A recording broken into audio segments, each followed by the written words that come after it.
अस्सलाम वालेकुम दोस्तों, कैसे हैं आप सब। मैं ज़ुबीना फ़याज़ एक बार फिर आपके साथ मैं शुरू कर रही हूँ रखेल पार्ट 25। आपकी गुड़िया, आपकी चंदा, सिर्फ़ और सिर्फ़ आपकी तनाविश को आपकी ज़रूरत है। अगर हिफाजत नहीं कर सकते तो उसका अंजाम भी अपनी आँखों से देखते जाइए। इसी वक्त शमशीर दादा नख़वत से चलता हुआ तनाउश के करीब पहुंच गया था। इसकी तरफ तवज्जो दिए बगैर वो कबीर दादा को घूरती रही। उसे बाजू से पकड़कर शमशीर दादा ने ऊपर उठाया। वो छोटी सी लड़की इस देव के सामने नज़र भी नहीं आ रही थी। ये है वो फाहिशा जिसकी वजह से ये सब खटराक फैला है। शमशीर दादा के लहजे में गुस्सा और नफरत उबल रही थी। तनाउश की वजह से कबीर दादा का खुद से मुकाबला करना इसे हजम नहीं हो रहा था। बड़ी आई दुपट्टे वाली। उसने एक हाथ से तनाउश के सर पर ओढ़ा दुपट्टा खींच कर उतारा और दूर उछाल दिया। इसके काले सियाह बाल बिखर कर रह गए थे। ले भई, इस अप्सरा को मुकम्मल देखने का ख्वाब तो अभी पूरा हो जाएगा। नौशाद ने इखलाक हुसैन की तरफ झुकते हुए गलीज़ ज़बान खोली। शर्म करो, तुम्हारी महबूबा को शमशीर दादा यूँ बेइज्जत कर रहा है। इखलाक हुसैन ने मज़ाहिया अंदाज में जवाब दिया। नौशाद फिक्रमंदी से बोला, यार कहीं मार ही ना दे बेचारी को। बाकी तो खैर है, मेरे जश्न मनाने की सारी तैयारी धरी की धरी रह जाएगी। कुछ नहीं होता फाहिशा को, नफरत भरे लहजे में कहकर इखलाक हुसैन वो दिल पसंद तमाशा देखने लगा। तनाउश मुँह से कोई आवाज़ निकाले बगैर कबीर दादा की तरफ देख रही थी। ना कोई रोना पीटना, ना तो शमशीर दादा से बचने की कोशिश करना। उसका मान, उसका हीरो, उसका मुहाफिज ज़मीन पर लहू लहान पड़ा था। तो वो कमज़ोर नर्म व नाजुक लड़की क्या कर सकती थी।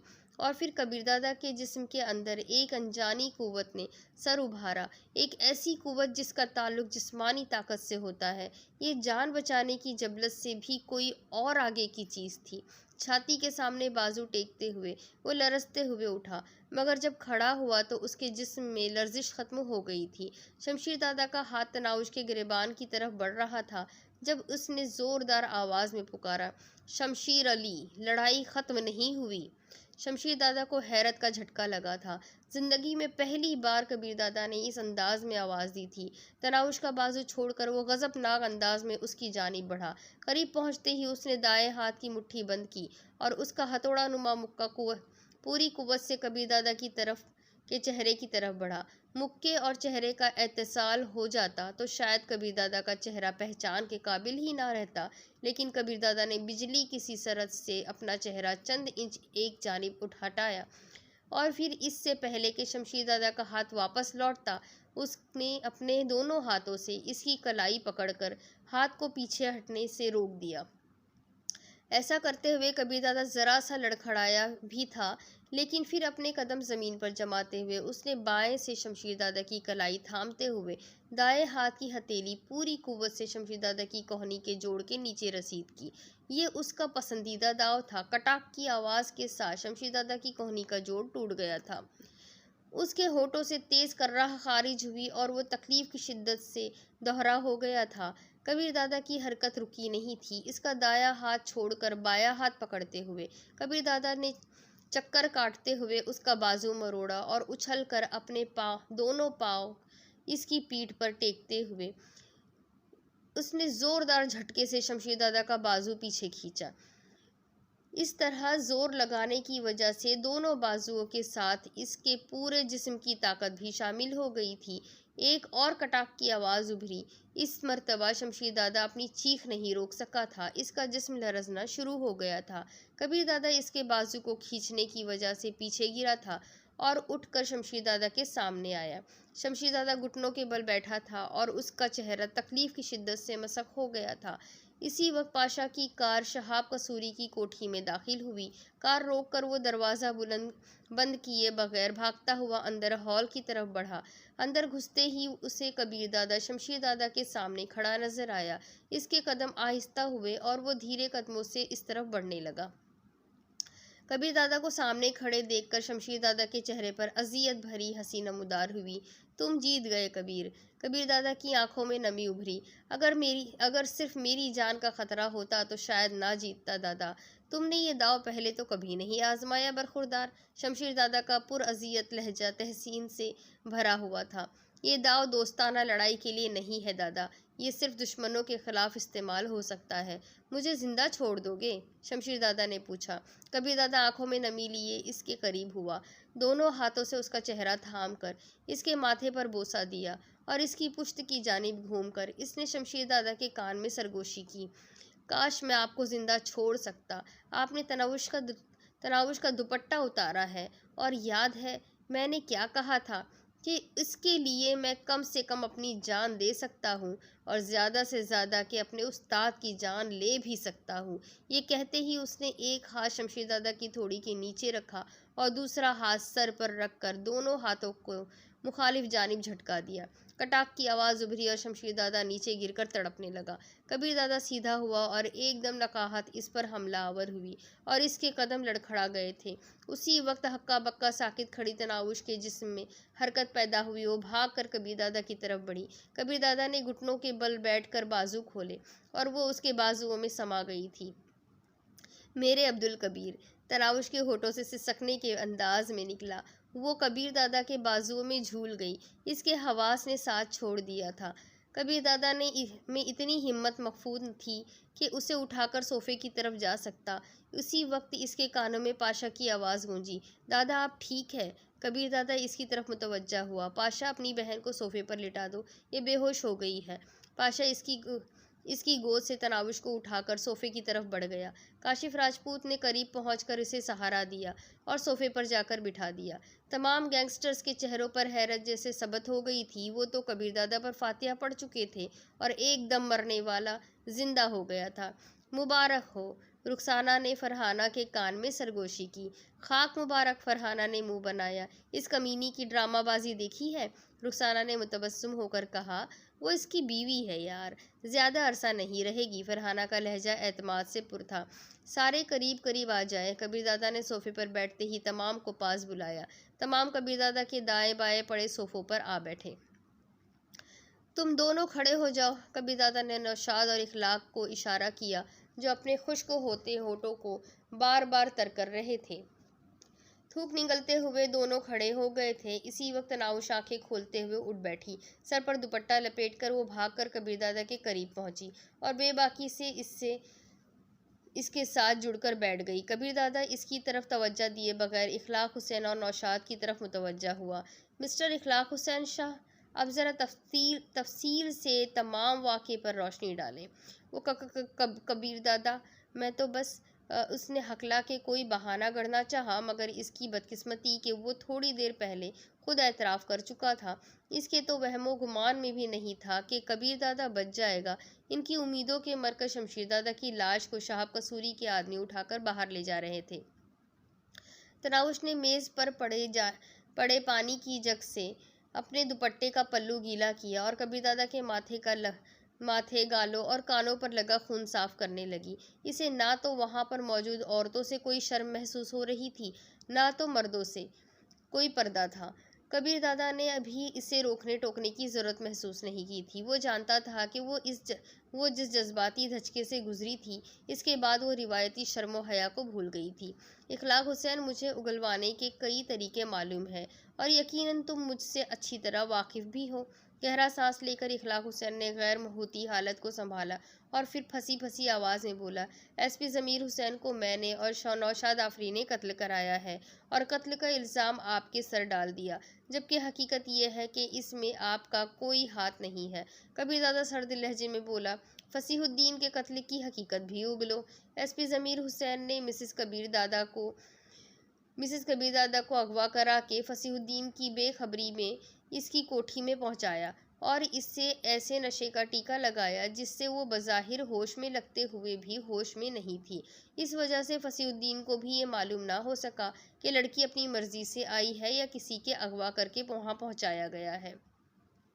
और जैसे ही वो कमरे में दाखिल हुआ, एसपी के एक आदमी ने कबीरदादा को फ़ोन कर दिया और कबीरदादा ने ये समझा कि इसकी बीवी को फांसी ने अगवा कराया है। यकीनन आप दोनों को हकीकत वाज़ेह हो गई होगी। कबीरदादा ने फसीहुद्दीन की बीवी किरण और सुल्ताना को एक साथ मुखातिब हुआ। दोनों के चेहरों पर खजालत नुमाया नज़र आ रही थी। कहाँ तो वो कबीरदादा को अपने शौहर का कातिल समझकर बद्दुआओं और कोसनों से नवाज रही थी और हकीकत खुलते ही उन पर नदामत हमला आवर हो गई थी। किरण की आवाज़ उभरी, हमें इंसाफ चाहिए, मिलेगा। कबीर दादा ने इस बात में सर हिलाया। कबीर दादा ने तमाम पर सरसरी निगाह दौड़ाई। इसकी नज़रें फरहाना पर आकर रुक गई थी, जो नफ़ी में सर हिलाते हुए गोया बाप की माफ़ी की तलबगार थी। अपने बारे इसके दिल में छुपे जज्बात से भी कबीर दादा अच्छी तरह वाकिफ था। इसके ज़ख्मों को साफ करती तनाउश ने अचानक इसके कान से मुंह लगाकर कहा, मज़ीद कोई कत्ल नहीं होगा। खंकार कर गला साफ करते हुए वो गोया हुआ, थोड़ी देर पहले इन दोनों हजरात का कत्ल मेरे सर लगा था और शमशीर दादा ने फैसला किया था कि मैं दोनों बेवाओं को 15-15 करोड़ रुपया अदा करके माफ़ी मांगूंगा। वो फैसला मैं तुम दोनों पर भी लागू करता हूँ। तुम दोनों अपनी अपनी जगह 15-15 करोड़ दोनों बेवाओं को दोगे और हाथ बांधकर माफ़ी मांगोगे। क्या तुम्हें ये मंजूर है? इनके चेहरों पर इत्मीनान उभरा और वो बेग ज़बान बोले, मंजूर है। ये तो था ना जायज़ कत्ल होने वालों का फैसला। अब जो साजिश मेरे खिलाफ तैयार की गई थी, इसके लिए भी वही फैसला होगा जो शमशीर दादा ने किया था। आज की रात फरहाना मेरे साथ गुजारेगी और कल नगमा बेगम। इस पर कोई एतराज़? कबीर दादा की बात पर फरहाना का चेहरा खुशी से खिल उठा था। उसने शर्मा कर सर झुका लिया था। इखलाक हुसैन और नौशाद के चेहरों पर 12 बजने लगे थे।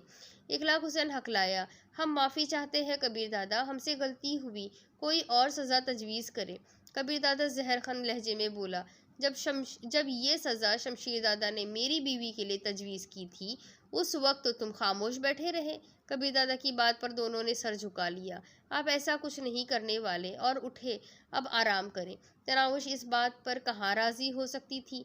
फ़ौरन खड़े होकर कबीर दादा का बाजू खींचने लगी। चलते हैं ना? कबीर दादा ने उसे मना करना चाहा। कह दिया ना उठे। तनाउश का लहजा किसी उखड़ा मिजाज बीवी का सा था। इखलाक हुसैन और नौशाद आफरीदी, मैं ज़रूर ऐसा ही करता, मगर दुआ दो इसको जिसके खिलाफ तुम खड्डा खोदते रहे हो। कबीर दादा आहिस्ता आहिस्ता खड़ा हो गया। भैया, तनाउश ने पाशा को पुकारा और पाशा ने फ़ौरन आगे बढ़कर कबीर दादा को सहारा दे दिया। कमीनी फरहाना ने रुखसाना के कान में सरगोशी की। कितना अच्छा मौका मिल रहा था, सच में मैं उसे सुबह तक शादी के लिए राज़ी कर लेती। अहमकाना बातें ना करो बेवकूफ़ कहीं की। रुखसाना उसे डांटे बिना रह नहीं सकी थी। कबीर दादा के जाने के बाद बाकी भी वहाँ से रुखसत होने लगे। डॉक्टर ने कबीर दादा के ज़ख्मों पर लगाने के लिए पायोडीन दी और खाने के लिए दर्दकश और सुकून आवर गोलियां देकर रुखसत कर दिया। वो डॉक्टर कबीर दादा की गैंग का ही हिस्सा थे। तनाउश दूध गर्म करके ले आई। इसके लिए गोलियां लेते ही पाशा खड़ा होता हुआ बोला, अब आप आराम करें। और कबीर दादा के सर हिलाने पर वो कमरे से निकल गया।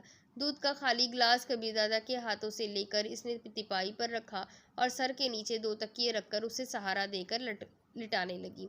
दर्द तो नहीं हो रहा? इसका चेहरा हाथों के प्याले में भरते हुए वो चाहत से पूछने लगी।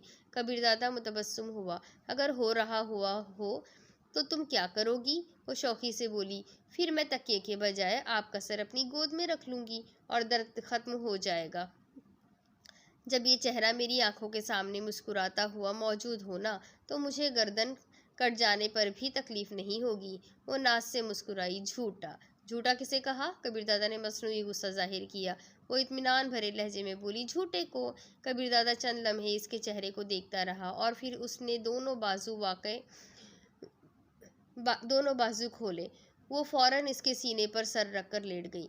इसके साथ ही इसके दिमाग में लड़ाई का मंजर जागा और वो गुलगुलेर लहजे में बोली, मैं डर गई थी कबीर, मुझे लगा मैं आपको खो दूंगी। उसकी रेशमी जुल्फों में उंगलियां फेरते हुए कबीर दादा कहने लगा, तुम्हारी दुआएं मेरे साथ थी ना, मुझे भला क्या हो सकता था। इसे रब से किया हुआ वादा याद आया और वो कहने लगी, एक बात मानेंगे, कभी टाली भी है। ये सारे काम छोड़ो, कहीं दूर चले जाते हैं। एक छोटा सा घर जहाँ बस मैं और आप होंगे। कोई खौफ, कोई डर, कोई कत्ल गारत, कोई साजिश नहीं होगी। वो जैसे सपनों में खो गई थी। तो तुम्हारा ख्याल है ये इतना आसान है? क्यों? उसने सर उठाकर कबीर दादा की आंखों में झांका, जहाँ इस्तराब की लहरें उठ रही थी। इस रास्ते पर कोई यू टर्न मौजूद नहीं है मेरी जान। ये सारे गैंगस्टर मेरी जान के दुश्मन बन जाएंगे। मगर किस लिए? वो परेशान हो गई थी। उसने तो सोचा था कि वो कबीर दादा से हर बात आसानी से मनवा लेगी। मगर ये नहीं जानती थी कि कबीर दादा मजबूर भी हो सकता है, और जिस काम में कबीर दादा की जान को कोई खतरा होता उसके तो वो करीब भी फटकना नहीं चाहती थी। कबीर दादा इसके लिए कितना अहम था, इस बारे इसे सही अंदाज़ा तब हुआ था जब कबीर दादा ज़िंदगी और मौत की जंग लड़ रहा था।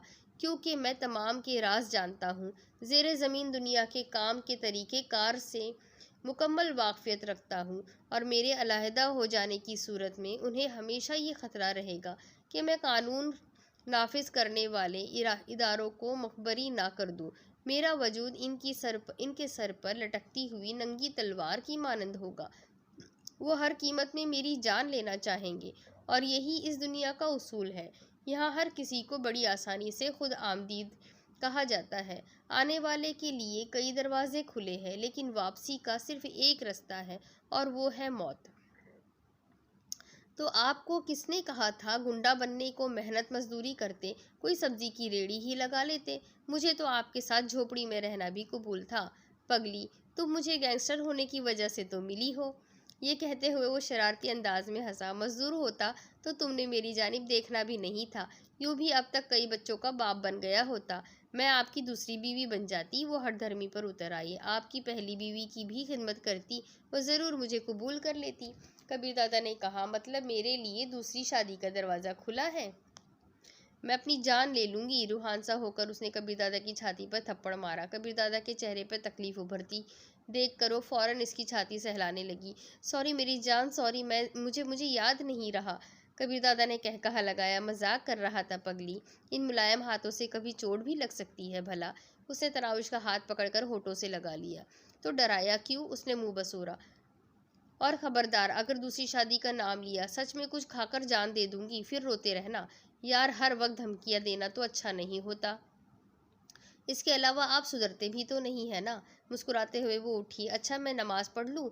और याद है ना, आपने भी वादा किया था वो उस सूरत में कि तुम 3 दिन हैदराबाद गुजारोगी। अच्छा, ये बात है? वो तीखे लहजे में बोली। ठीक है, मैं बहराम भैया को कह देती हूँ मुझे अम्मी के घर छोड़ दे, 4 दिनों बाद लौट आऊंगी। जाओ, कबीर दादा ने बेपरवाही से कहा। अगर वापसी पर तुम्हें जिंदा मिला तो ज़रूर शर्त पूरी करूंगा।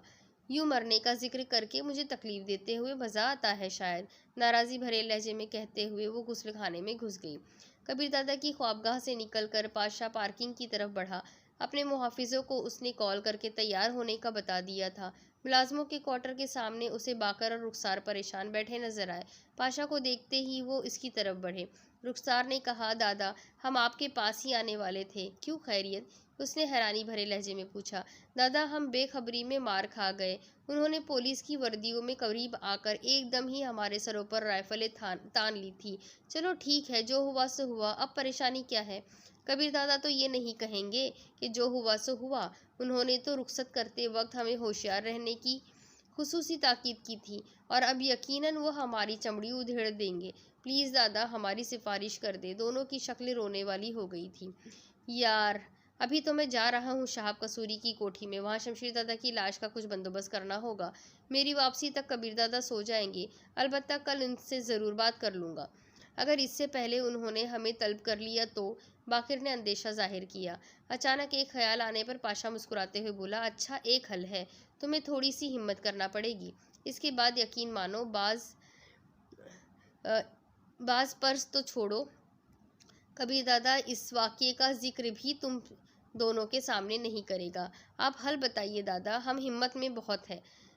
दोनों हल जानने के लिए बेताब नजर आने लगे। ऐसा करो, गुड़िया को जाकर अपनी परेशानी बता दो, फिर वो जाने। और कबीर दादा, तुम दोनों को कोई उफ तक नहीं करेगा। गुड़िया? वो बेबाक सवालिया नज़रों से पूछने लगी। यार, बेगम साहिबा की बात कर रहा हूँ, पाशा ने वजाहत की। इनसे कैसे बात हो सकेगी इस वक्त? रुखसार ने हैरानी से पूछा। ख्वाबगाह के दरवाजे पर दस्तक देने से तो रहे।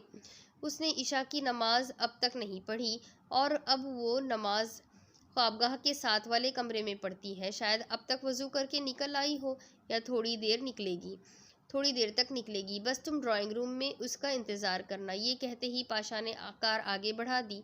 इसके मुहाफिजों की जीप इसके पीछे चल पड़ी थी। क्या करें? पाशा के जाते ही बाकर ने पूछा। कोशिश करते हैं। रुखसार ने हिम्मत करते हुए ड्राइंग रूम की तरफ कदम बढ़ा दिए। बाकर भी धड़कते दिल के साथ इसके साथ ही हो लिया था। वो डरे डरे ख्वाबगाह के बाहर खड़े हो गए। उन्हें ज़्यादा इंतज़ार नहीं करना पड़ा था। 15-20 मिनट बाद ही तनाउश सर पर दुपट्टा लपेटे कमरे से बाहर निकल आई। इसका ताज़ा धुला चेहरा जाहिर कर रहा था कि वो वज़ू करके आ रही है। साथ वाले कमरे की तरफ बढ़ते हुए अचानक इसकी नज़र इन दोनों की जानिब उठी। एकदम रुकते हुए वो इनकी तरफ मुतवज्जा हुई। अरे आप लोग आ गए, ठीक तो हो ना? कोई चोट वगैरह तो नहीं लगी? हम बिल्कुल ठीक है बाजी साहिबा, मेरा मतलब है बेगम साहिबा। बाकर जल्दी से बेगम की जगह बाजी कह गया था। तनाउश के चेहरे पर मुस्कुराहट नमूदार हुई। आप मुझे बाजी कहा करो, अच्छा लगता है। बाकर ने कहा, शुक्रिया बाजी। अच्छा आप लोग आराम करो, मैं नमाज पढ़ने लगी हूँ। वो कमरे की तरफ मुड़ी। रुखसार ने जल्दी से कहा, बाजी हम आपका ही इंतज़ार कर रहे थे। क्यों, खैरियत? वो हैरानी से उनकी तरफ मुड़ी। रुखसार ने कहा, बाजी आप जानती हैं हम बेकसूर हैं। उन्होंने एकदम ही हमारे सरों पर हथियार तान लिए थे। हम चाहकर भी कुछ नहीं कर सकते थे। बिल्कुल, तनाउश ने इस बात में सर हिलाया। रुखसार ने रोनी सूरत बनाकर कहा, बाजी ये बात कबीर दादा को कौन समझाएगा? वो तो इसे हमारी गफलत समझते हुए हमारी चमड़ी उधेड़ देंगे। तनाउश की नखरई कहकहे ने इनके दिलों की ढारस बंधाई। वो खुशकुन लहजे में बोली, अरे इतनी छोटी सी बात पर परेशान हैं आप दोनों। जाइए, कबीर आपसे इस वाक़े का जिक्र भी नहीं करेंगे। ये तो मेरा और मेरे भाइयों का मामला था। इत्मीनान का गहरा सांस लेते हुए वो बेग ज़बान बोले, शुक्रिया बाजी। शादी की है आप लोगों ने?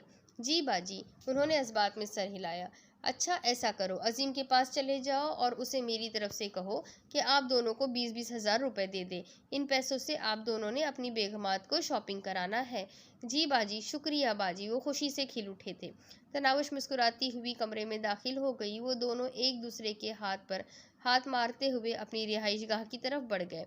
वैसे अल्लाह पाक ने जैसी सूरत दी है उससे ज़्यादा इखलाक दिए है। बाकिर मुतासिर कुन लहजे में बोला, हमें भाई और हमें भाई और आप कहकर मुखातिब कर रही थी। रुखसार बोला, उम्मीद नहीं थी कि ये मसला इतनी आसानी से हल हो जाएगा और बजाय पिटाई के इनाम मिलेगा। शुक्र है पाशा दादा की बात मान ली थी। बाकिर ने इसकी हाँ में हाँ मिलाई। इस वक्त वो दोनों मुलाजमों के क्वार्टर्स के करीब पहुंच गए थे।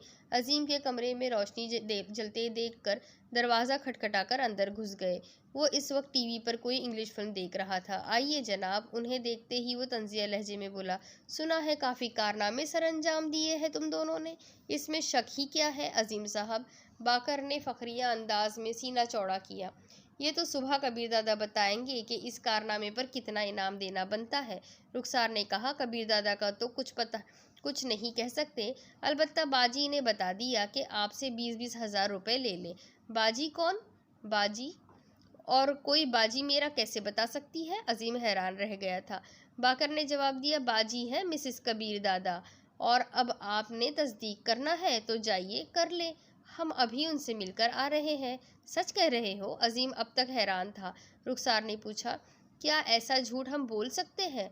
बाकी आप बेशक तस्दीक कर सकते हैं। तस्दीक कैसी जी? इस बाजी की वजह से तो आज शमशीर दादा जैसे गैंगस्टर की गर्दन सलामत ना रही। तस्दीक करके मैंने कबीर दादा का थप्पड़ खाना है। अजीम को तनाउश की वजह से कबीर दादा का लगने वाला थप्पड़ अब तक भूला नहीं था। तकिए के नीचे से चाबी निकालकर वो लोहे के सेफ की जानिब बढ़ गया, जिसमें ज़रूरत के लिए चंद लाख की हर रकम हर वक्त मौजूद रहती थी। अगले 3-4 दिन उसने कबीर दादा को बिस्तर से उठने नहीं दिया था। गोया कबीर दादा दूसरे दिन ही खुद को तंदुरुस्त महसूस समझने लगा था।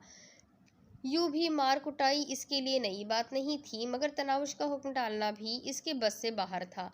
वो भी सुबह सवेरे नमाज के बाद नए कपड़े पहनकर मुकम्मल मेकअप करती और सारा दिन कबीर दादा की खिदमत में लगी रहती।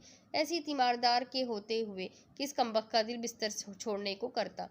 एक रात वो इसकी कहानी सुनने पर मिसर हुई। आपने कहा था कि आप हाफिज़ हैं, मुझे अपने बारे में बताइए ना कबीर। ज़ख्म कुरेदने से तकलीफ़ ही मिलती है गुड़िया। कबीर दादा दुखी हो गया था। मैं हूँ ना आपके तमाम ज़ख्मों का मरहम, वो लाड से बोली। क्या नहीं हूँ? कबीर दादा इसका हाथ पकड़ते हुए कहीं सोचों में गुम हो गया था। चंद लम्हे गहरी सोच में खोए रहने के बाद वो धीमी आवाज़ में बोला, अब्बूजान का नाम मौलवी उमर अली ख़ान था। वो मस्जिद इमाम थे। और मस्जिद के साथ एक मदरसा भी बना रखा था, जहाँ बच्चों को हिफ्ज़ कराने के साथ आलिम का मुख्तसर कोर्स भी कराते थे। अबूजान के साथ मदरसे में 2 और उस्ताद भी थे। मैं 5 साल का था जब अबूजान ने मुझे स्कूल में दाखिल कराया और इसके साथ मेरा नूरानी कायदा भी शुरू करा दिया। सुबह की नमाज में वो मुझे साथ लेकर जाते थे और फिर स्कूल का वक्त होते ही मैं वहीं से स्कूल चला जाता। मुझसे 3 साल बड़ी बहन अस्मा मेरा नाश्ता मदरसे ही ले आया करती थी। 8वीं क्लास में था जब मैंने कुरान मजीद हिफ्ज़ कर लिया। इस दिन अबू जान खुशी से फूले नहीं समा रहे थे। अम्मी जान ने पूरे मोहल्ले में मिठाई बांटी थी। बाजी अस्मा की खुशी भी दीदनी थी। बहुत प्यार करती थी वो मुझसे। हम दोनों से छोटी रुकैया गुड़िया थी। वो मुझसे 6 साल छोटी थी। कुरान मजीद की दोहराई के बाद अबू जान ने मुझे सिर्फ आगे की तालीम के लिए शुरू कर दिया। वो मुझे आलिम बनाना चाहते थे। शायद इनके ख्वाबों की तकमील हो जाती, क्योंकि मुझे भी दीनी तालीम हासिल करने का बहुत शौक़ था। मगर अबू जान की ख्वाहिश, अम्मी जान और बाजी की दुआओं और मेरी कोशिश के बावजूद ऐसा ना हो सका। हमारे घराने को पता नहीं किसकी नज़र लग गई थी। तभी तो अबू जान ने वो वाक़या होते देखा था। वो दिन दहाड़े होने वाले कत्ल की एक वारदात थी। अबू जान घर से मदरसे आ रहे थे। इनके अलावा भी दर्जनों अफराद ने वो मंजर देखा था। कातिल एक नामी ग्रामी बदमाश था तो मकतूल अच्छे खासे मतमूल ख़ानदान से ताल्लुक़ रखता था। मकतूल के ख़ानदान वालों की कोशिश से वो बदमाश गिरफ्तार तो हो गया, मगर इसके डर से कोई ऐनी शाहिद गवाही देने के लिए तैयार नहीं था। मकतूल के ख़ानदान वालों को अबूजान के बारे में सुनगुन मिली और इसके वर्षा अबूजान से मिलने मदरसे में पहुंच गए। अबूजान बगैर किसी हिचकिचाहट के गवाही देने पर आमादा हो गए थे और वही हमारी बदबख्ती की शुरुआत थी। मैं शाम की नमाज पढ़कर मदरसे में कुरान मजीद की तिलावत करने बैठ जाया करता था। अबूजान शाम की नमाज पढ़कर घर तशरीफ़ ले जाते और खाना वगैरह खाकर ईशा की नमाज को लौटते। मेरी रोज़मर्रा ईशा की नमाज पढ़कर ही खाना खाने की थी। अम्मी जान और अस्मा बाजी मेरे इंतज़ार में बैठी होती। अम्मी जान हमेशा मुझे अपने हाथ से खाना खिलाती थी। जिस दिन अबू जान ने अदालत जाकर गवाही दी, उससे अगले दिन मगरिब की नमाज के थोड़ी देर बाद चंद गुंडे हमारे घर पहुंच गए। इनकी तादाद 5 थी। उन्होंने जाते ही अम्मी जान, अबू जान और रुकैया गुड़िया के सामने अस्मा बाजी की इज्जत खराब की और फिर खंजर से तमाम घर वालों को कत्ल करके घर को आग लगा दी। कोई मोहल्ले वाला और कोई राहगीर उन्हें बचाने की जुर्रत ना कर सका। इस दिन भी मैंने ईशा की अजान दी, जो अमूमन मैं ही दिया करता था, क्योंकि अबू जान मेरी अजान को बहुत पसंद फरमाया करते थे। उस दिन जाने क्यों मैंने बहुत मोहब्बत, मेहनत और तजवीद व क़िराअत की तमाम उसूलों की रियायत रखते हुए अजान दी थी। एक ऐसी अजान जिसकी नमाज अदा करने की सआदत से मैं महरूम रह गया था। वो इसके बाद मैंने कभी नमाज ना पढ़ सका, कभी अजान ना दे सका और कभी तिलावत ना कर सका। यहाँ इस दिन जैसे ही अजान देकर स्पीकर के सामने से हटा, उसी वक्त एक जानने वाला वहाँ पहुँच गया। उसने मुझे मेरे घर में बीतने वाली क़यामत से आगाह किया। मैं दीवानगी के आलम में भागता हुआ घर पहुँचा। आग ने पूरे घर को लपेट में ले रखा था। शायद मैं उसी दीवानगी में आग के अंदर घुस जाता, मगर लोगों ने मुझे पकड़ लिया। मैं खाली जहन तमाम की बातें सुनता रहा। अपने प्यारों की सूरत देखना मुझे नसीब नहीं हुआ था। ना अब्बू जान की नूरानी शक्ल नज़र आई, ना अम्मी जान की शफीक सूरत, ना अस्मा बहन की मुक़द्दस शक्ल और ना रुकैया की मासूम सूरत। तमाम जलकर कोयला हो गए थे। कबीरदादा की आवाज़ भर गई और आंखों से बेइख्तियार पानी बहने लगा। तनाउश तड़प कर आगे बढ़ी और इसके अश्कों को अपने लबों से चुनने लगी। मैं हूँ ना कबीर, मैं आपके पास हूँ ना, मेरी तरफ देखे। रोते क्यों है? बस मुझे नहीं सुनना आपकी कहानी। रोते क्यों है? वो वारफ्तगी से उसे तसल्ली देती रही, लेकिन इसकी अपनी आंखों से भी पानी कतरे की तरह टपक रहे थे। अपने कबीर के गम ने उसे भी रुला दिया था। चंद गहरे सांस लेकर कबीर दादा ने अपनी हालत संभाली और फिर उसकी बात जारी रही। घर वालों की लाशें देखने के बाद मैं वहाँ रुका नहीं था, बल्कि उस गुंडे सगीर उर्फ खंजर शाह की तलाश में भाग पड़ा। मुझे उसका ठिकाना वगैरह मालूम नहीं था, लेकिन अकल ने काम करना ही छोड़ दिया था। बस बेफ़ायदा भाग रहा था। इसी तरह भागते हुए सड़क अबूर करने की कोशिश में एक कार से टकरा गया, और वो कार शमशीर दादा की थी। मुझे इतनी ज़्यादा चोटें नहीं आई थी, लेकिन हवास गुम कर बैठा था, और इस हालत में भी मैं खंजर शाह को जान से मारने की धमकियां दे रहा था। शमशीर दादा को मेरी हालत पर हैरानी हुई, और वो मुझे अपने ठिकाने पर ले आया। 2 दिन उन्होंने मुझे नींद की गोलियां देकर सुलाए रखा। जागने पर मेरे हवास काम कर रहे थे। शमशीर दादा ने मेरी कहानी सुनकर मुझे तसल्ली दी, और साथ ही कहा कि खंजर शाह को मारने के लिए मुझे इस काबिल बनना पड़ेगा कि उसे हलाक कर सकूं, वरना तो एक थप्पड़ से मुझे वालिदैन के पास पहुंचा देगा। और उस दिन के बाद मैं शमशीर दादा का होकर रह गया। उसने मुझे सख्त तरबियत दी। 2-3 साल के अंदर गैंग में सिवाय शमशीर दादा के कोई मेरे सामने टिक नहीं पाता था। वही मेरी मुलाकात काशिफ राजपूत से भी हुई। वो यतीम खाने से भागकर शमशीर दादा की गैंग में शामिल हुआ था, और फिर एक दिन मुझे शमशीर दादा ने अपने इंतकाम लेने की इजाज़त दे दी। खंजर शाह, जो अब्बूजान के मरने के बाद बड़ी आसानी से छूट गया था, मैं इसके अड्डे पर पहुंच गया, और इसके हाथ पाँव की हड्डियां तोड़कर मैंने उसे जिंदा जला दिया था। और इसी से मालूम करके इसके इन 5 आदमियों को, जो मेरे घर पर होने वाले हमले में मलबूस थे, इनका भी वही हश्र किया जो इनके ग्रोह खंजर शाह का किया था। और इसके बाद मैंने पीछे मुड़कर नहीं देखा। किसी को कत्ल करना मेरे लिए ऐसा ही था जैसे मुर्गी फरोश के लिए मुर्गी ज़बाह करना। मैं हाफिज़ अब्दुल कबीर अली ख़ान से कबीर दादा बन गया। कबीर दादा ने रुक कर गहरा सांस लेते हुए अपनी जानिब मोहब्बत पाश नज़रों से देखती हुई तनाउश को देखा। इसके दुखी चेहरे पर सुकून भरा तबस्सुम उभरा। तनाउश के कंधों के पीछे से अपना बाजू लपेटते हुए उसने उसे अपने करीब कर लिया। एक हाथ इसके घने रेशमी बालों में घुसाया और अपनी बात आगे बढ़ाई। और फिर मेरी ज़िंदगी में एक परी, एक अप्सरा, एक गुड़िया, एक पाकीज़ा रूह की आमद हुई। शायद मेरे सारे ज़ख्मों पर मरहम रखने के लिए, मेरे साथ होने वाली सारी ज़्यादतियों का अज़ाला करने के लिए, मुझसे छीनी गई नेमतों के बदल के तौर पर, मेरी रूखी फीकी ज़िंदगी को रौनक देने के लिए, मेरी नन्ही दुल्हन मेरी तनावुश आ गई। मैंने आपके ज़ख्मों को कुरेद कर आपको अजियत दी है ना? वो दुखी नज़रों से उसकी आंखों में झांकने लगी। अगर कोई दूसरा ये सवाल करता तो मेरा जवाब हाँ में होता, और मेरे पूछने पर क्या जवाब होगा? कह तो दिया है, तुम्हें पाकर मेरे सारे दुखों का अजाला हो गया है। मेरे लिए आपके दुख का अंदाज़ा लगाना मुश्किल है कबीर। ये वक्त मुझ पर भी बीत चुका है। भैया के बेगुनाह कत्ल पर मेरी भी यही हालत हुई थी, और इनके कत्ल का दुख और गम सारी ज़िंदगी मुझे बेचैन और बेकरार रखता, मगर फिर अल्लाह पाक ने मेरी झोली में आपको डाल दिया। पता है गुड़िया, मुझे लगता है मैं बहुत अरसे से तुम्हें जानता हूँ, शायद इस वक्त से जब मैं छोटा सा बच्चा था। जी जी, उस वक्त मैं पैदा भी नहीं हुई थी। बाकी छोटे से बच्चे तो आप अब भी हैं। इसके अंदाज पर कबीर दादा मुस्कुरा दिया।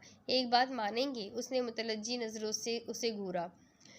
अगर बस में हुई तो ज़रूर मानूंगा। आपने ईशा की अजान दी थी और उसकी नमाज नहीं पढ़ी थी। उठे और उस दिन जो नमाज रह गई थी उसे आज पूरा करे। तनावुश उसने इनकार में सर हिलाना चाहा। वो कतई कलामी करते हुए बोली, कबीर, आप कहते हैं ना, मुझे आपकी किस्मत में लिखकर अल्लाह पाक ने आपके सारे दुखों का अजाला कर दिया। हाँ, तो उठे फिर। जब अल्लाह पाक ने आपके दुखों का मदावा कर दिया है, फिर नाराज़ी कैसे? अब तो आप भी उसकी बारगाह में सर झुकाकर अपनी कमियों और कमज़ोरियों का एतराफ़ कर ले। वो बहुत जल्दी माफ़ कर देता है, इतनी जल्दी कि नदामत का आंसू आँख से निकलकर ज़मीन नहीं छू पाता। इससे पहले वो फरमा देता है, ऐ मेरे बंदे, मैंने माफ़ कर दिया। कबीर दादा की आंखों में ज्वार भाटा उठा और वो घुटनों में सर देकर रोने लगा। तनावुश इसके सर पर हाथ फेरती हुई मोहब्बत भरे अंदाज में कहती रही, बस इतनी सी तो बात थी, माफ़ कर दिया ना मेरे अल्लाह ने। अब उठे, नमाज पढ़ते हैं, फिर मैं आपकी कराहत सुनूंगी। थोड़ी देर बाद कबीर दादा बरसों पहले टूट जाने वाले ताल्लुक की डोरी का सिरा थामे अपने अल्लाह पाक के सामने सरबसजूद था। तनाउश ने इसके वज़ू के लिए जाते ही दीवारों पर लगी शेर की तस्वीर उतार कर उल्टी लटा दी थी। ताकि वहाँ इत्मीनान से नमाज अदा की जा सके। नाश्ते के बर्तन मेज़ पर रखते हुए वो कबीरदादा के साथ जुड़कर बैठते हुए बोली, एक बात करना थी। जी फरमाइए। इसके अंदाज से कबीरदादा समझ गया था कि वो फिर कोई उल्टी सीधी हाँकने वाली है। इसके आगे की स्टोरी मैं आपको अगली किस्त में सुनाती हूँ कि अब तनाविश आगे क्या करने वाली है। अब इनकी ज़िंदगी तो काफ़ी बेहतर हो चुकी है। शमशीर दादा मर चुका है, कबीर दादा खुद बॉस बन चुका है, सारे गैंग का सरबराह अब खुद कबीर दादा है। अब आगे तनाविश क्या करेगी? क्या वो उसे इस दुनिया से कहीं दूर ले जा पाएगी? अब ये सब जानने के लिए मेरे साथ बने रहिए। अगली किस्त में फिर मिलेंगे। अल्लाह हाफिज़।